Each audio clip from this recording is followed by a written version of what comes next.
Yo, what is up guys, Delboy here, aka Blue Collar Sports TV. Hopefully you guys are doing well. If you're new here, smash that like, hit subscribe, all of that good stuff. So, Jarell Big Baby Miller defeats Lucas Browne via a 6th round stoppage to remain undefeated on his comeback trail.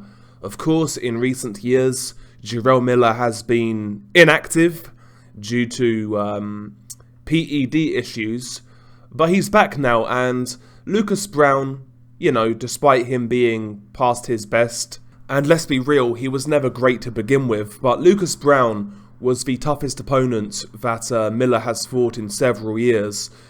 So yeah, I was intrigued going into this fight. I felt it would deliver stylistically. I felt it would be a fun fight, and that's exactly how it played out, to be honest. It was actually quite a good fight for what it was. First round was your average feel-out round. Lucas Browne and Miller both working behind their jabs. It was low output. I actually felt Lucas Browne looked a bit quicker in the first round. Miller certainly looked rusty, in my opinion. And arguably, Lucas Browne was more active in the first round, and more than likely won round one, I would say. It was close. I mean, I guess you could argue either way, but I felt Lucas Browne, I felt he won the first round. But after the first round, this fight turned into a phone booth type of fight. Both guys were in the pocket, trading, working up close, some really good exchanges, and it made for really good viewing. At times, it looked sloppy, slow, a little bit ungainly, but it was fun. It was fun. Miller really started to close the distance in the second round. He started to kind of lean onto Lucas Browne, head in his chest, leaning that weight into Lucas Browne, and forcing Lucas Browne to engage at mid-range and on the inside. Lucas Browne was finding a home for his overhand right on Jarell Miller around the side of Miller's guard, and he was also finding his left hook to the body on Jarell Miller. But Miller really, so Lucas Browne was picking, in my opinion, the better single punches, and they looked harder, but Jarell Miller was putting his punches together more.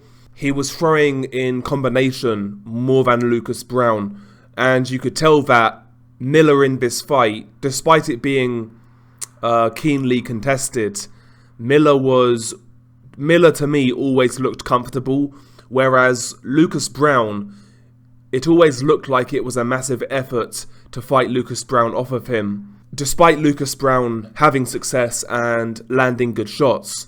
But ultimately, Lucas Browne couldn't make his power tell in this fight. Lucas Browne, as limited as he is, does hit relatively hard, but he couldn't put a dent in Jarell Miller. Miller was eating his punches up quite easily. Miller never looked phased by what was coming back at him, and he continued to work. And slowly grind down Lucas Browne. He was working the body with hooks. He was hooking around the side. Even in the clinch, Miller was still trying to be active with his free hands. He was just far busier, and that's when Miller looked his best in this fight, when he was putting punches together. Occasionally, Miller would try to land a home run shot, and usually that resulted in him missing badly, and it would lose his shape.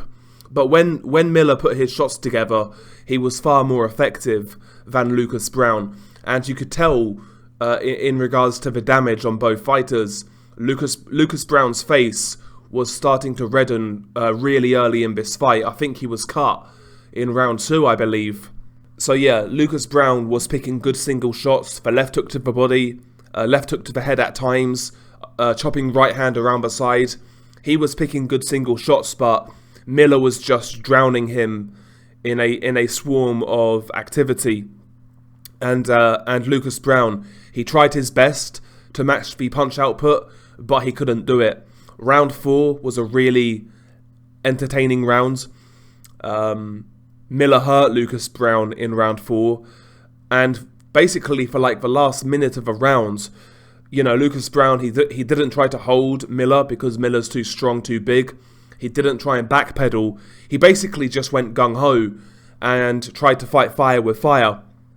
And the last minute or 45 seconds of round 4 was fucking pretty entertaining.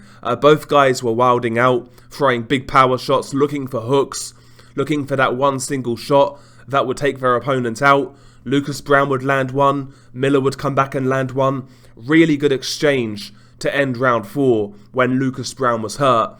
But at that point in time, I got the sense that the end was nigh for Lucas Browne. He recovered pretty well in round 5, had some moments, but once again, he was being outworked by Miller. Again, Lucas Browne just couldn't get Miller's respect in this fight. And round 6 was where the fight ended. Miller landed a barrage of punches. I think it culminated with a chopping right hand. Maybe it was a right hand that started it, and a left hook that put Lucas Browne down. Lucas Browne hits the canvas after a barrage of punches from Miller. He beats the count, but he looks like he's done. Then Miller basically jumps on him, lands a flurry of punches, and the referee called it off, and also his corner threw in the towel as well. Good stoppage, in my opinion. Lucas Browne was definitely done, from what I could see. And yeah, ultimately, this has been Miller's best win on his comeback. And yeah, I mean, dare I say he's back? I mean, looking at this fight, I still don't think he brings quite the same intensity that he did prior to his ban, but he still brings some of those same attributes. The punch output is still high. He's big as fuck. He seems to have a good gas tank for a big dude. He can take a shot, that's one thing for certain. And even this version of Jarell Miller, I think, gives a lot of trouble to many heavyweights in the division. Not the elite guys right now. Not the elite guys, in my opinion, but I think he gives some notable heavyweights trouble. After this fight, he was interviewed, and he was insinuating that he is next in line for Daniel Dubois. Now, that would be interesting. That would be a fight in which I'd like to see. First and foremost, stylistically, I think it would be a very fun fight. Dubois versus Jarell Miller. But honestly, even this version of Miller, I think he beats Daniel Dubois. I think he beats Daniel Dubois because I don't think Dubois can hurt Miller. And if he can't hurt Miller, he can't outwork him. And do you trust Dubois to hold strong in that sort of fight when you've got this big fat cunt in Jarell Miller walking you down, taking shots and working, high punch output? Would you trust Dubois in that scenario? I wouldn't. If he gets the Dubois fight next, Miller wins, in my opinion. Interestingly as well, the Giga Manuel Char, he actually made an appearance after this fight, and Manuel Char wants to fight Jarell Miller. So there we go. We could have Manuel Char versus Jarell Miller as well. Honestly, it might suit Miller to take that sort of fight. Fight Char, have another training camp, have another fight on this comeback trail, and then fight Dubois. But regardless, listen, this was an entertaining fight, and listen, for better or worse, I think Miller brings some excitement to the heavyweight division. He's a bit of a freak show, Jarell Miller, and I can't lie, I quite like watching him fight. But anyway, share your thoughts below. Fun fight, interesting fight. Really, it was the sort of fight I was expecting. So yeah, I felt I got some good entertainment here in this fight. Anyway, share your thoughts below. Beanie Guy Del Boy, peace.